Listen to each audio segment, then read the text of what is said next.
വിശകലനം എന്നൊരു പ്രമേയത്തിൽ പരിപാടി നടത്തുക എന്ന ഉദ്ദേശത്തോടു കൂടിയാണ് ഇത്തരത്തിലുള്ള ഒരു പരിപാടി.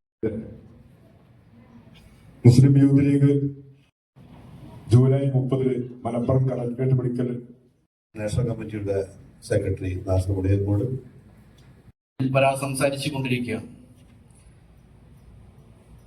പ്രിയങ്കരനായ നാസർ മുടിയക്കോട്, നാസർ മച്ചിങ്ങൽ ഈ ചർച്ച നയിക്കുന്ന ഈ പരിപാടി ഉദ്ഘാടനം ചെയ്ത ശരിയല്ല എന്നതുകൊണ്ടാണ് ഞാൻ എല്ലാവർക്കും കുറച്ച് ആളുകളുടെ പേരെടുത്ത് പറഞ്ഞത്.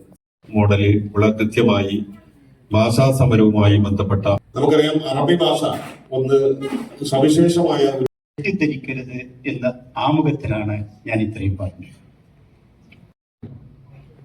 എന്ന് ഞാൻ പറയുന്നില്ലെങ്കിലും ഒരു 4 ക്ലാസ്സിലും മുതൽ ഒരു സാഹചര്യമാണ് എന്റെ ഓർമ്മയിൽ കടന്നു വരുന്നത്. അദ്ദേഹത്തിന്റെ മകനെ ജിദ്ദയിലെ KMCC പ്രസ്ഥാനത്തിന് അറിയാം. നമ്മുടെ തിരൂരങ്ങാടിയിലെ PK സുഹൈൽ സാഹിബ്, PK അഹമ്മദ് മദനിയുടെ മകനാണ്. അപ്പൊ അങ്ങനെ ചരിത്ര പശ്ചാത്തലമുള്ള ഒരു ഭാഷാ സമരത്തെ നമ്മൾ അനുസ്മരിക്കുമ്പോൾ